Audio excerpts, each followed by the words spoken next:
Intro. What's up, guys? Welcome back to another video on my channel. And if you guys already noticed and went to my channel, I changed it a little bit. Only the name. Vlogs and more, and my profile picture. Oh yeah. Oh yeah. Vlogs and more. Oh This is the more part. Vlogs will be coming tomorrow because today is like rainy. So if I record now, it's gonna be disaster. Okay, so let me explain what we're gonna do. I already know. Since I'm the guest for Justin, is PR #YouTube. So today we're gonna be reacting to Mr. Nightmare and Craigslist stories, and let's just do it. But you may think we're doing the first one. We're gonna nah. Oh my god. We're gonna do the first one. A lot of you guys have been asking me where I Why is it always always buy from, and I've been using a free app called Mercari. There's some We're not awesome deals on this sponsored. app. I've purchased. Just kidding. Craigslist is a great place to find good deals on basically everything. Number 3. I'm a 22-year-old girl. I was looking on Craigslist to buy a couch for my new apartment a month ago. I found something I thought seemed like a good deal. From the pictures, the couch seemed to be in great shape. The seller wanted to be contacted by email. His email was mexicanpoppy666@hotmail.com. I felt that email was a bit Mexican off-putting, but I still went ahead and emailed the man my offer. He responded within 5 minutes, accepting the offer and asking for my address. I honestly felt uncomfortable with his asking. I did not want a stranger coming to my house. I suggested that I just come to his house to pick it up, but he continually insisted that he come to my house. Eventually, I stopped responding, and a day later, he emailed me again, giving me his address. I didn't know if I should go at that point, but it seemed like a steal. It was like on my Almost too day, good and to then be he true. probably set up traps. And according to his address, he didn't It's the live too far. music. So I got in my van and drove over to the seller's house. I immediately noticed that the house was a bit smaller than all the other houses If we on the did block. like SpongeBob music on When this, I rang the bell, a middle-aged man wearing a baseball cap answered the door. He gave me a huge smile and invited me in. I was immediately feeling uneasy. He led me into his living room, and I saw the couch. Immediately, I saw scuff marks and small tears in the couch. It was not at all in the shape that it appeared in the ad. I commented on this, and he just smiled and offered to lower the price. I told him I'm not interested, and here's where things started getting creepy.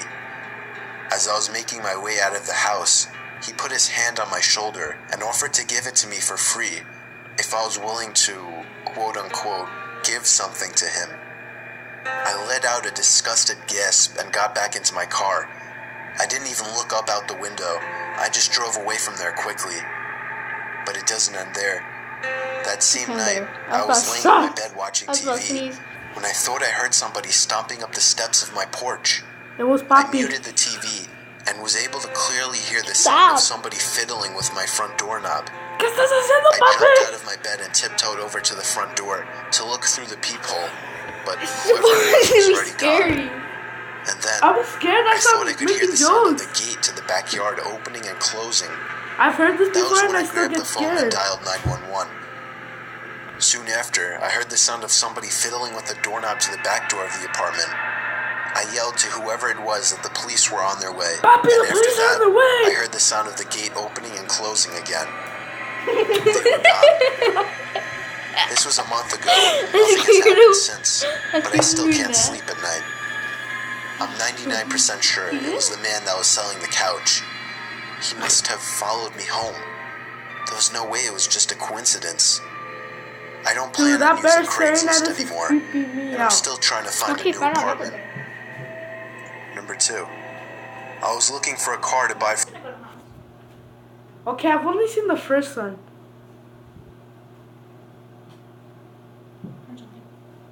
Dude, I'm paranoid.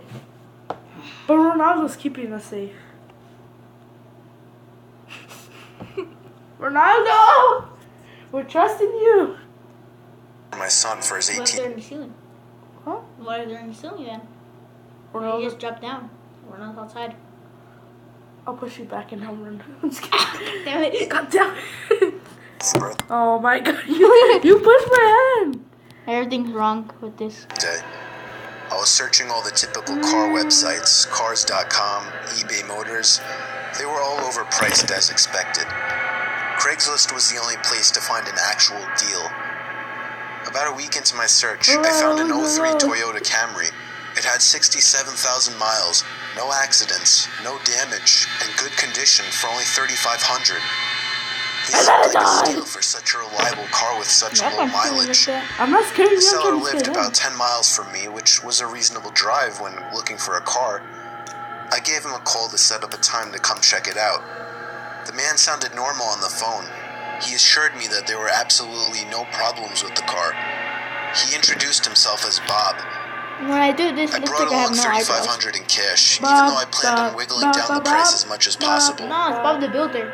I pulled up the dirt road to Bob's property about 15 minutes early. It was a tiny little house with a decent-sized property, only because it was a bit far from the nearest neighbors. The garage was open, so I walked over to see if anybody was inside, but except for an unusual amount of car parts, it was empty. The car was nowhere in sight. The only car on the property was an old pickup truck. I went over to the front door to check the house numbers. It was the right address. The doorbell button was missing, so I knocked on the front door. I knocked for exactly 5 minutes before deciding to give the man a call. So I dialed his number and I heard the sound of a cell phone ringing from inside the house. I was extremely confused at this point. Now I knew I had the right house. I didn't understand why, if he was home, why he wasn't answering. I decided I had to take a peek through one of the windows to see if anybody was inside. Peering through the glass, I couldn't really see much as it was pretty dark inside the house.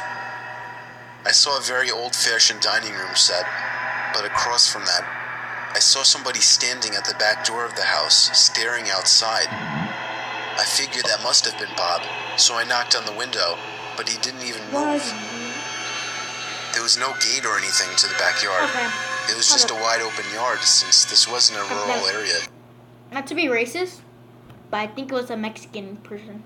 Because Mexicans are always exploring. What was her name? Fabian. Juanita. Seti Juanita. I don't know. I simply walked around the house to the backyard. Bleeding. I didn't understand how he couldn't hear me.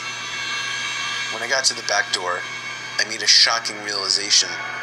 The figure standing by the door was a taxidermied human being. Oh my god! I ran straight back the way I came and back to my car. I looked up one last time before driving off. The blinds to the window I had peeked into had been shut. You doing? I ran. A what? A When taxidermy? I got to the back door, I made a shocking realization. The figure standing by the door was a taxidermied human being. Taxidermied human being. Let's search that up real quick. The More You Know by Fred. Why is that tilted? What's There. Okay. So he said oh, sorry. Hold up. Wait, go back. And that was funny. Hold up. Go back. What was that? What did I say? Pork. Yeah. Let me put Everyone pause that video. taxidermy. What if you search taxidermy horn? Human. What would that be? Oh my god! Oh my god! Psych. Gotti. So it's pretty much a half animal, half human being. Yeah, So like Satan. basically. The person was Satan. I'm scared. I'm really scared. Okay. Bro, you just saw a picture and you're so scared. Yeah. Okay, we're Look, gonna. that dog deer horn, whatever that was, looked like my fidget spinner. Alright, put it back. Can we like end this video, please? No. Just keep going. What the? I'm not even touching it that much. I ran straight back the way I came and back to my car. I looked up one last time before driving off. The blinds to the window I had peeked into had been shut, but I could see two of the blinds bent open. Somebody was at that window watching me. You can probably guess I had the gas pedal to the floor the whole way home. The whole situation still makes no sense. All the car parts, the fact that there was no Toyota Camry, the taxidermied human being, the fact that there was no car there leads me to believe that Stop being paranoid. whoever that man wasn't planning on selling me anything. And that also leads to the disturbing thought that I was very close to becoming a lifeless statue staring out that man's back door. Number 1. I was looking to buy the iPhone 5 about a year Ow, ago. that hurt my ear. I found a guy on Craigslist who was selling his for $200. He claimed it was in mint condition and that he wanted to upgrade to the 5C. I didn't know much about how to go about testing a phone to make sure everything works, so I brought my little brother along who knew a lot more than I did. We met halfway at a Dunkin' Donuts parking lot at like 10 o'clock at night. Why would you Two go to large, the phone at intimidating 10 o'clock guys at stepped night? out of a black Honda Civic and walked over to us. Hey, One Yum of the Yums. guys pulled out You've done that before? Yeah, Yum Yums. Off of Craigslist. Oh no, Why? because I went to the my dad went to the store. I went to the Yum Yums place. And he told me he was going to be there at 10. No, I said who would buy a phone at 10 a.m. and 10 in the night? Buy a phone. You bought a phone at 10 in the night? I said I would. phone and showed it to me. It didn't have a scratch on it. My brother took out my SIM card and That's really popped it my into phone. this new phone. He did some game is testing that? and told me that it works. The guy then asked for $250, even though he originally asked for $200.